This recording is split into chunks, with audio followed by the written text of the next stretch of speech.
We're on the march. The Empire's on the run. Alex Jones and the GCN Radio Network. Hi, folks. This is Alex Jones, and I want to tell you about the Silver Lungs generator. Now you can produce pure and endless colloidal silver and deliver the solution directly into the bloodstream by breathing the solution through the lungs. The respiratory system is the first line of defense for airborne pathogens and viruses. The Silver Lungs generator infuses the respiratory system with your self-produced nano-silver solutions and also delivers the silver nanoparticles instantly into the bloodstream. With continued legislation threatening the sale of nano-silver products, you can now produce pure and endless colloidal silver with the Silver Lungs generator. Very easy to follow, step-by-step instructions are provided, making production fast and simple. Go to www.silverlungs.com today and learn more about the breakthrough technology of the Silver Lungs generator. That's www.silverlungs.com. Alex Jones here with urgent information concerning trendsresearch.com. The Trends Journal distills the voluminous ongoing research of the Trends Research Institute into a concise, readily accessible form. By tracking 300 separately defined domestic and international trends, the Trends Journal establishes the connections that others fail to see or misinterpret. Gerald Salente's Trends Journal allows you to anticipate change, recognize the implications, and take protective strategies. Individual readers from every walk of life can put the Trends Journal, Trends Forecast, and Trends Analysis to practical use. Extra information to keep you well informed throughout the year. When any current event of major social, economic, or political significance occurs, Trends Journal notifies its subscribers of their implications. When you subscribe to the Trends Journal, you'll also receive Trends Alerts. Visit trendsresearch.com today. That's trendsresearch.com. Subscribe to the Trends Journal. This information is too important to wait. This is Alex Jones with 5 good reasons you should consider buying a solar power generator. Number 1, new climate legislation could easily double or triple your electric bill. Number 2, our new energy czar wants to control how much power your electric company allows you to have. It's true. Total government control of electricity in the name of smart grid technology is coming. Number 3, in some areas of the country, the power grid is dangerously overloaded. And now, new socialist legislation is only compounding the problem. Number 4, dangerous weather is always a threat to local grids. Every year, thousands of families lose their power from weather-related outages. Number 5, a solar power generator provides powerful backup, insurance, and peace of mind. Folks, I really believe in the solar power generators offered by Solutions from Science, one of my oldest sponsors. You can get more information at www.mysolarbackup.com. That's mysolarbackup.com. Remember, the government doesn't own the sun, so go to mysolarbackup.com or call 1-877-327-0365.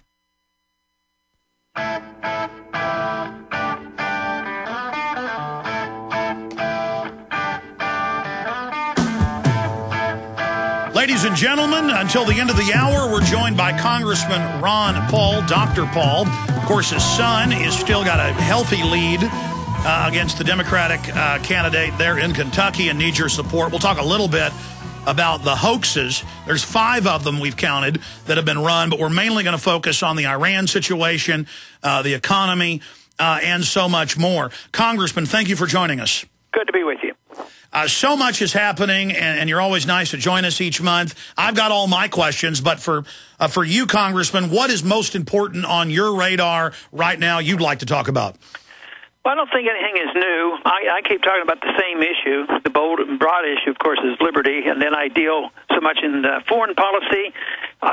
We don't talk enough about foreign policy. They are talking about domestic policy and the debt, and that's very good, and that's what the election seems to be about.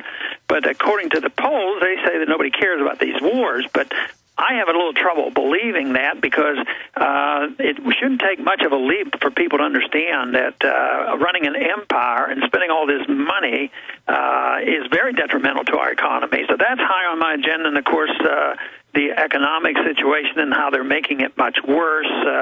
Hopefully I can get as much interested in trying to allow people to opt out of the system with competing currencies, because I think we're getting much closer to a currency crisis. And if people would only have that option to get out, and it's encouraging news to know that the Indonesians are now looking toward hard money, and maybe we'll put some pressure on Western nations as well. Because if we went to hard money or a hard money-backed currency, that would take the power away from the central banks to basically build up their power at the expense of the real free market? Yeah, that's right. I don't think you have to, by force, be able to have the political power to go in and close down the Fed. That's not going to happen soon, but they can self-destruct. What we have to do is educate people to know what the other alternative is and an option to do it. That's why I really fear it when people try to use constitutional money, silver and gold coins. You know, they can end up in prison or harassed to death or fined to death. And yet that is the answer. Why should they fear it? They fear it because they want power, and the special interests have power when they can print the money and control it and make sure the people suffer the consequences of the inflation.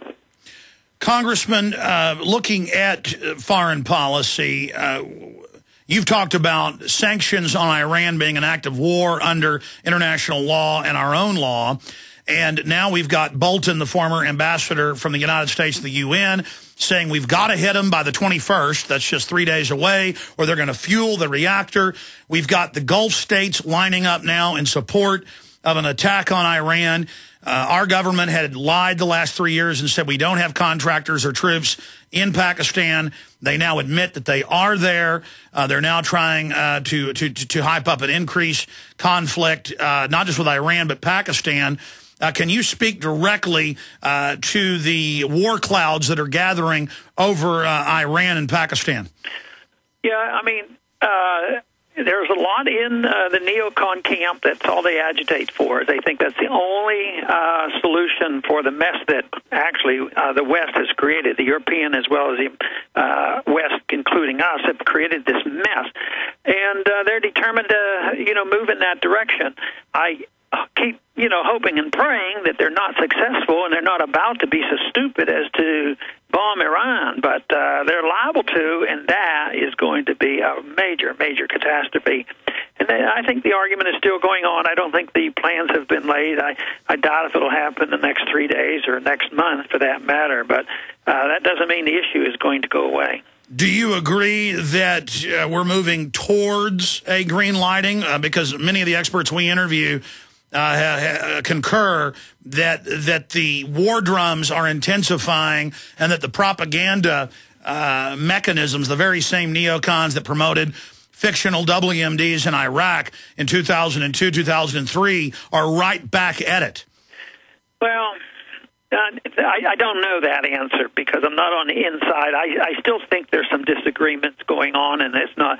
If they had been unified on this, Bush would have done it. So obviously, there's two arguments even among the radical neocons and the other ones that are less radical. I think it's still going on, and I think reality sets in too. There has to be some military people who are really worried about this. They, what are they going to fight a war with? What happens? They had these war games where they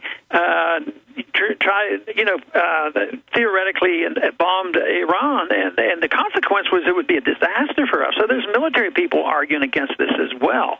So some of the outrageous politicians are arguing go in and bomb. Other people who have a little bit more common sense, economic conditions are such that where are they going to get the troops and where are they going to get the money? And that's all we need right now is more of this. So I think the debate is still going on, and I certainly don't have the answer on exactly when. But I know there's a lot of people there who would like to do it. People like Bolton, they're going to agitate and agitate until they have their way. Hopefully they don't win this fight. Well, Jeffrey Goldberg of The Atlantic, who pushed some of the key disinfo on Iraqi WMDs, he's back, and they're putting him on television, and he's writing for The New Atlantic. But at the same time, I 3 weeks ago saw the Financial Times of London with top Clinton advisor and also Obama advisor Robert Shapiro saying, quote, if we don't have another Oklahoma City or 9/11 to make Obama look strong, we're going to probably lose the House and the Senate. And then now other neocons are openly writing articles saying, Obama, attack Iran, we'll back you, you'll get political support. So a lot of people I'm talking to and are really concerned that Obama may back an Israeli strike or even a U.S. strike in the short term to have the people rally around him as some type of October surprise.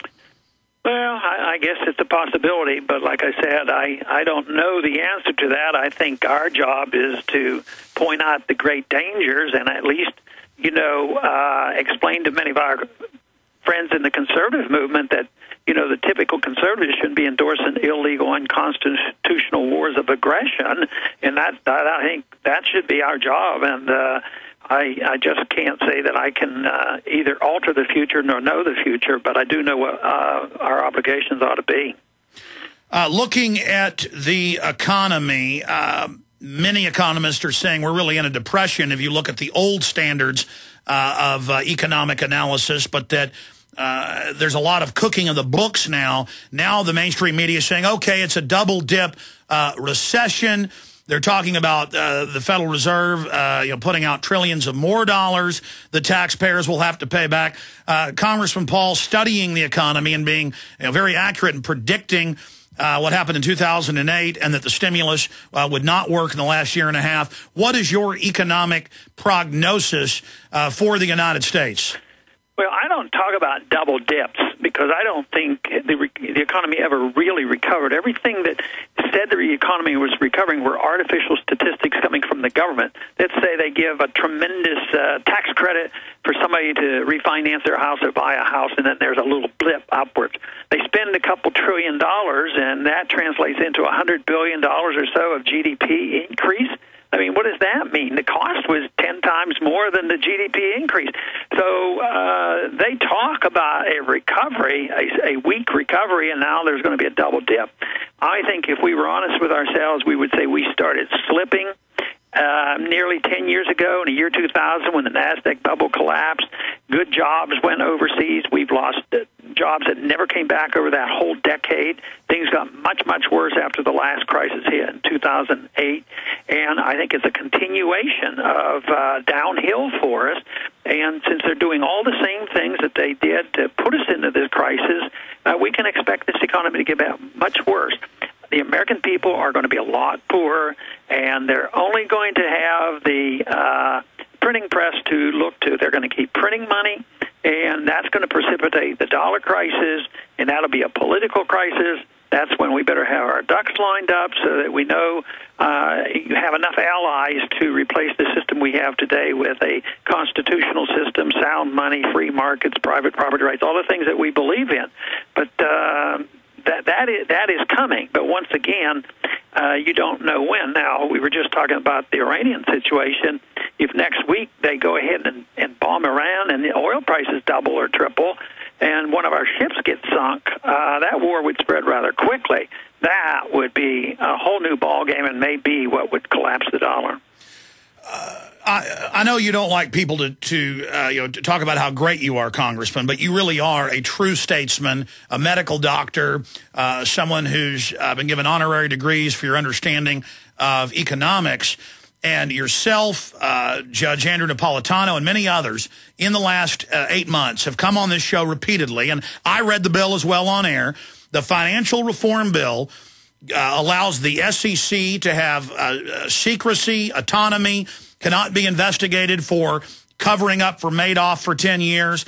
It allows this private board of the Federal Reserve to have more power over the economy in their 97 years of looting as a front group for private banks. And now that's all come true, so I'd like you to speak to that, A. But then, B, you also read the different versions of the health care bill and said this raises taxes, cuts benefits. It does allow the government to come in and set parameters on what type of care people will get.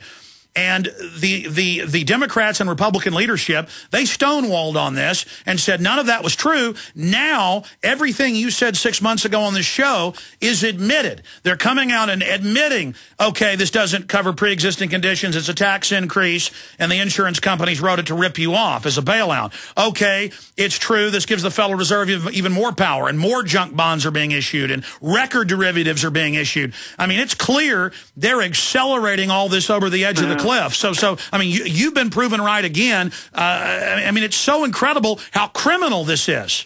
Well, I guess it's better late than never. People are starting to read it and find out. I think the most atrocious statement came from Nancy